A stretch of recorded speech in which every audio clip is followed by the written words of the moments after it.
Alrighty. Hello everybody. This is Kirusho here, and before we do start, let me give an explanation for why this is popping up. Now, I'm almost done with the Kryptonian Deku series, and I just passed through 14K. If I remember, 14K was the goal in mind for either Sociopath or Kryptonian Deku. And because one's already almost finished, I want to get out something for 14K. Because I feel like just not throwing something out there would be annoying to you guys. And because I just got a massive amount of ideas off my plate, there are some I really want to do. And this is one of them. Now then, with that being said, the next idea after this one, I may put it into a poll or I may just choose it myself, since I kind of want to do that right now. Anyways, let us start with Izuku and how exactly everything goes for him. Izuku Midoriya, in his life, a few things happened. Whenever he was still being bullied by Bakugo in kindergarten or preschool, if I remember correctly, he was going through a lot. He thought that he was going to be quirkless, and his life, it was already set on a path. But one small thing happens here. One thing that changes the course of Deku's entire history. Instead of Hisashi Midoriya moving overseas by himself, this time he takes his family. And Deku? He does say goodbye to Kachan, and Bakugo watches his childhood friend leave, never to be seen from again. Now, that's what happens to Bakugo in this timeline. Here, Deku, he left, meaning his life was full of constant ego. And Deku, he grows up in America. Yes, things are difficult and challenging because he speaks Japanese and he doesn't know English, but over time things get a little bit better. Things get more easier. And Inko, she kinda tricks All Might, or Deku, into learning English because of All Might. And how Deku, he's somewhat idolizing his mentor. I mean, Inko, all she had to really do is just find out if All Might spoke English. And apparently from his time overseas in America, he does. So that told her quite a bit. And Deku, he learned the language fast. He was encouraged because it would mean he could see a lot of media pertaining to the number one hero most people in Japan may not be able to read. And that information, him being a fanboy, he loves. Now, Deku starts to learn the language, and there is actually at his new school. Deku, he has a lot of trouble making friends. It's hard for him to try and speak English, and, well, a lot of people, they sort of make fun of him because he still hasn't really unlocked his quirk. And that's an issue. But Deku, he doesn't really know what to do. He doesn't really care. And there is actually where somebody, they come running up to try and defend the new kid. And that's where Deku does meet his friend. As there is after Deku and his friend, they got into a bit of a fight. And Charlie, as he heard a teacher call him, he tried to stick up for his friend. But Charlie was told that it was a bad thing what she did. And Deku does hear the teacher. They talk to Charlie, but they keep saying one certain thing. She. Not he. But he has short hair, and the way he looks and the way he acts, it reminds him a lot of Bakugo. That being what Deku does think. And Charlie, the two, they do somewhat talk about it a bit of time later. Where Charlie does talk about how, yeah, she's a girl. But a lot of people mistake her because of her shortened hair. And the fact that her dad, he kinda raises her alone. And Deku's confused. To which Charlie does try to talk about it. Deku can understand her, but he does miss a few words here and there. He hears about how Charlie, she lives with her dad alone. And her mom sort of, what was that word? Skipped town, right? Her mom died? Oh, that does sound bad. That being on Deku's mind. And there is where Inko just come to pick up her son. Because apparently, in this little skirmish today, he did something strange. And the doctors, they want to see about his quirk. And Deku is going to leave, as Charlie is going to wait there for her father. And it's going to be some time, because he has to call out of work. Now, Charlie, she does get in trouble by her dad, and Deku does talk about his new friend. He talks about Charlie, a friend he made at school. And Inko, she's actually a bit more happy about it. And she does get to take him to the doctor, where they do try to at least look into his quirk abilities, since he may have unlocked them at recess. And usually, anytime that does happen, some kid always gets hurt, someone always discovers an ability that can be dangerous or useless. And they're worried about what Deku's might be. Kids got hurt at recess. That was noted in the file. So you have to be careful and help to keep this kid calm, in case his powers run amok or go haywire because of him freaking out. And the doctors, they're actually a bit more surprised by what they're hearing. I mean, his quirk, it's simple. I mean, this is it? Rooted. That being what the doctors read and say out loud. And Deku's confused. What?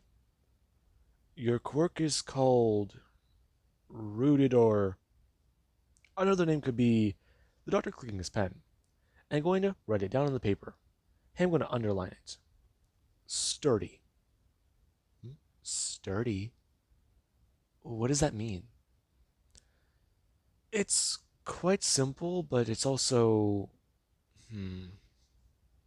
it's a good power, but it's sort of interesting as well. How so? Izuku, you're aware as to your parents' abilities and quirks, but from the test that we performed on you, your power looks to be almost a mixture. Or, no, wait, this is totally different. Really? Yes, hang on, I'm. Alright. Yes, this is a variation of your father's ability. Really? Yes. The doctor explaining, as he's going to flip over the paper. Listen, what he can do is stand up and keep his feet planted on the ground. All he has to do is make sure both feet maintain contact and he can negate damage. But that's an issue. It's not just one foot, it is both. So his quirk is not really effective when he's walking, because one foot is constantly not touching the ground. And Deku, he kind of hears about that. Oh, but it does something special, right? It sort of does. As far as I can see, as long as you are planted on the ground, or your feet are planted on the ground, then you negate damage. Really? Yes, it seems to be. Let's see. The test said. Here it is. Now, the doctor just tried to express. It does look like Deku can negate up to 25% of damage that is thrown at him. And he's kind of surprised. Okay, that sounds lucky, I guess? And the doctor, he does should at least give Deku a few tests. And Deku is kind of taken aback by them, because the tests involve him basically being injured, in very minor ways. But even Inko does see the results of her son's power. And there actually is where Deku does go to school the next day and say his quirk. And a few people do hear about it.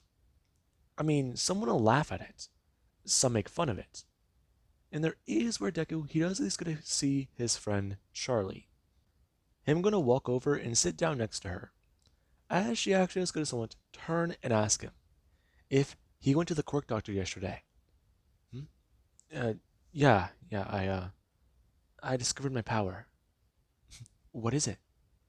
What's yours? Oh, um, I'm quirkless. Really? Yeah.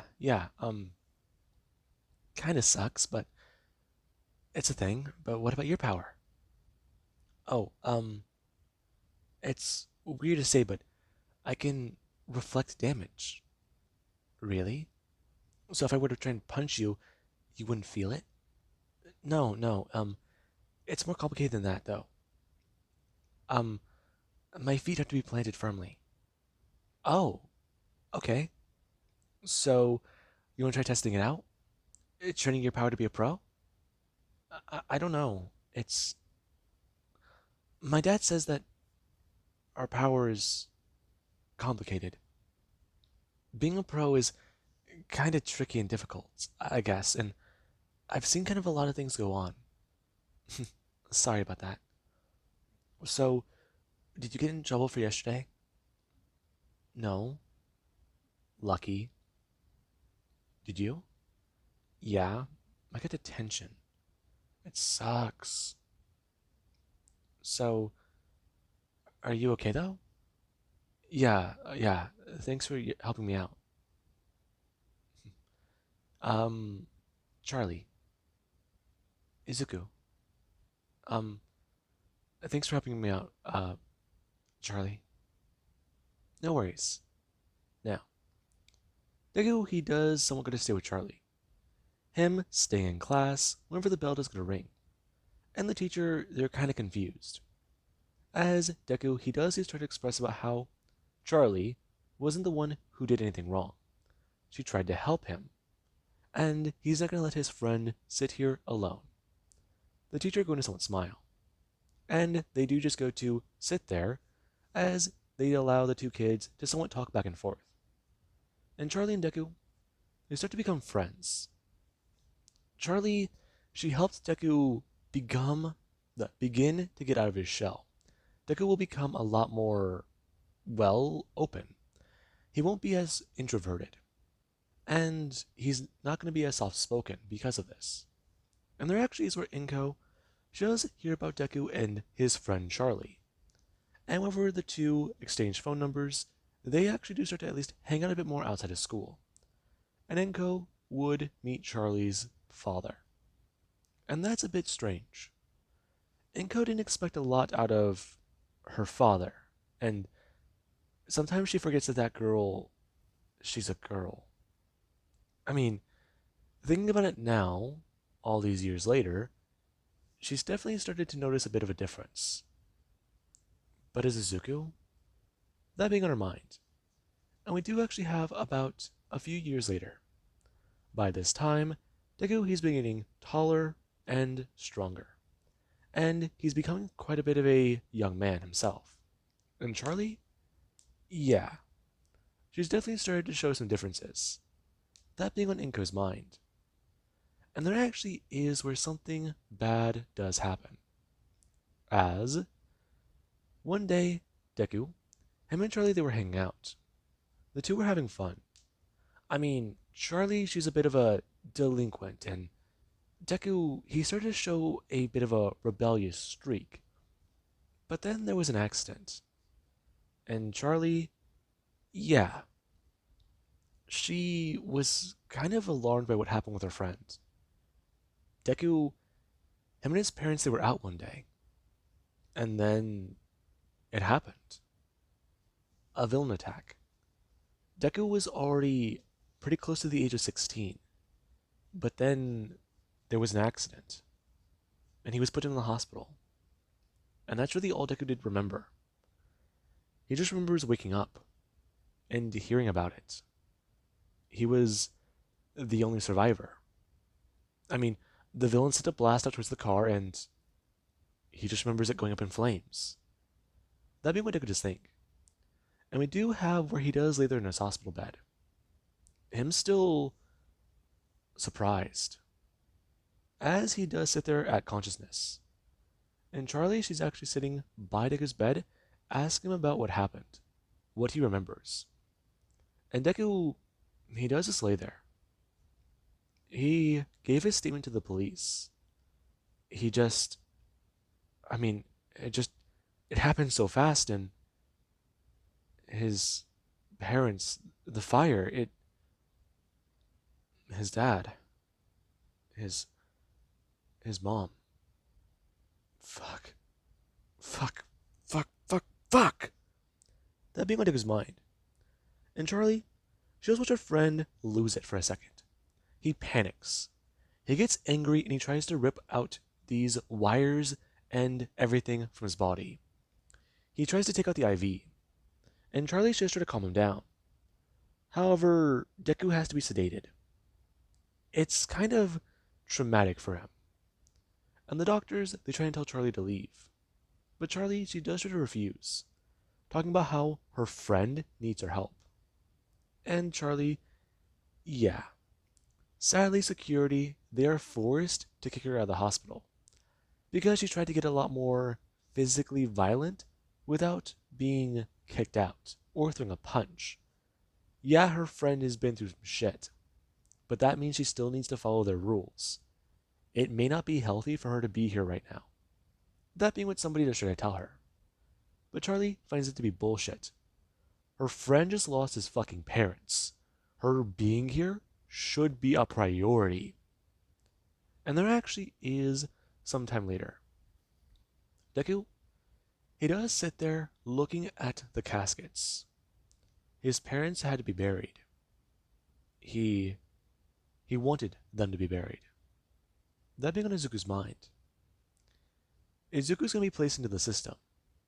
Charlie, she knows that much. She's worried. I mean, he is like a brother to her. And she's scared about what might happen with him. However, there actually is at the funeral. Deku does still stand there. And Mr. Weaver does come walking up. Him bringing a hand onto Deku's shoulder, expressing to him, "He's real sorry, boy. Thanks. Your father was a good man. I know. He saved my life. He was a good person, Izuku. But, hey, you can stay with us for right now. We can get that all figured out. Just, stay with us till you can get on your feet. Alright?" "Hell, I'll adopt you if I need to."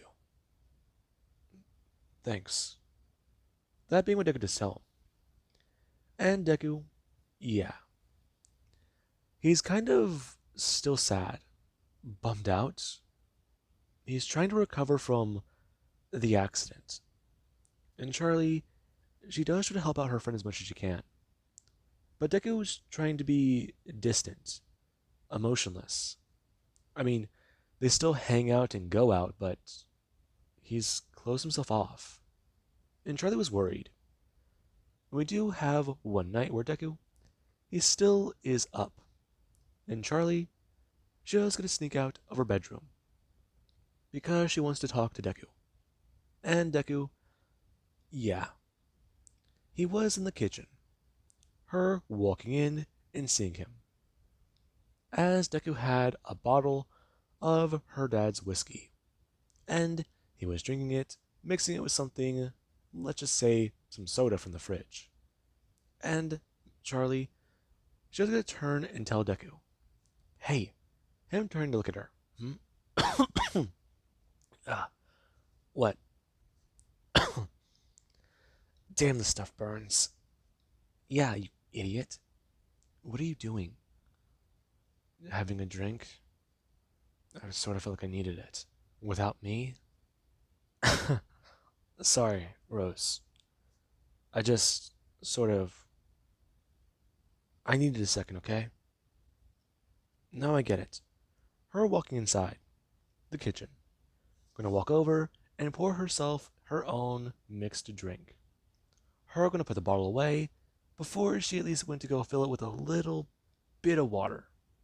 So her dad may not see the difference. She'll just put this in the back for right now, and hopefully sliding this one forward. Yeah, they're the same bottle, but hmm. No, she slid this one to the back before, so yeah, it should. They're pretty close, I guess. That being on her mind, her going to take a sip and express to him about what's been going on. And Decora's going to stare at Charlie.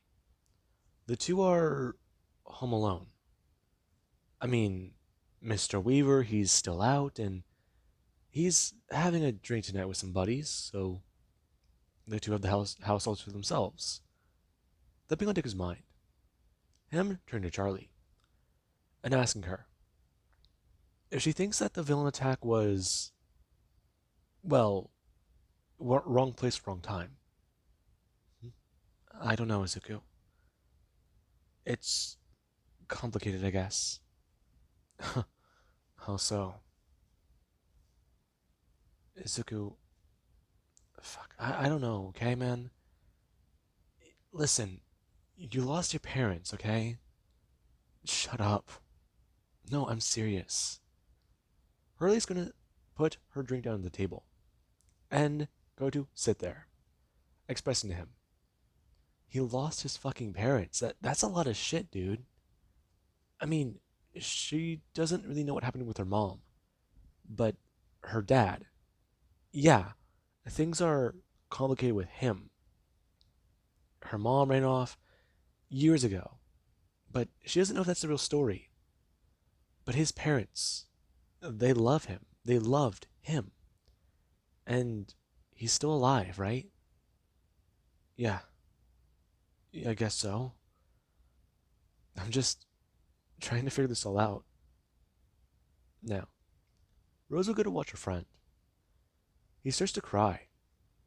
And Deku, he's just falling apart. One day, he was going out with his parents. The next, there was an accident and woke up in the hospital with. Fuck. I'm getting angry. And Rose is going to walk around the table. Her going to grab onto her friend and pull him into a hug.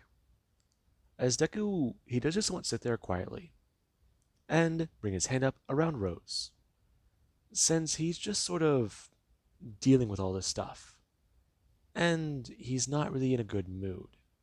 The alcohol didn't help. He thought it would. And Rose does watch her friend silently cry into her arm, as she just does go to bring her hand up and go to wrap it around him. He's dealing with a lot, and that being on her mind. And Deku does silently sob. Before there is where Deku, he does kill the rest of his drink, and he does try to talk about it.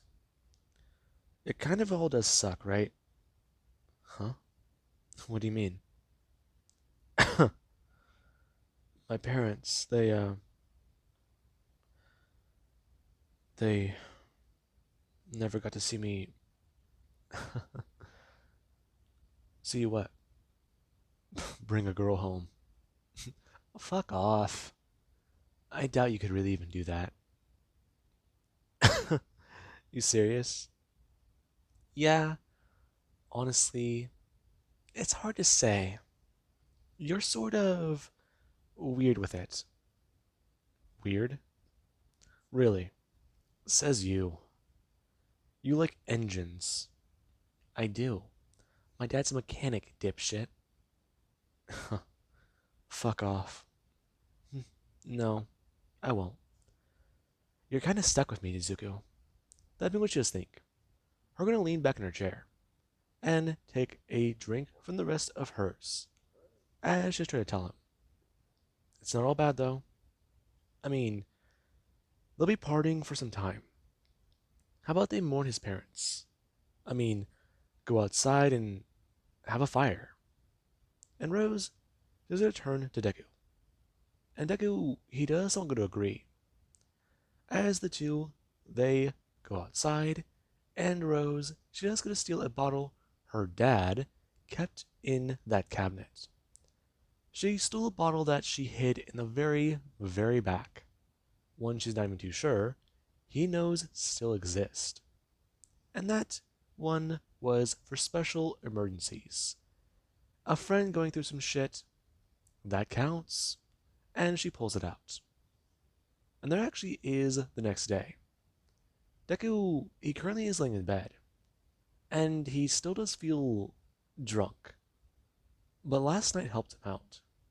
Last night helped him sort out a few things in his head, and he feels better. That being on his mind, as Rose does come to wake him up, her going to somewhat smack him on the head and tell him, "It's time to get up, idiot." Hmm? What? Had too much fun last night? Sorta. Why? Come on, jackass, we gotta go to school. Her pulling him out of bed. And Deku, he doesn't really have that much fun, since now he has to shower, get dressed, and go out with a hangover. Of course. Now, with that being said, I do hope you guys enjoyed, and have an amazing day. I'll catch you guys in the next part.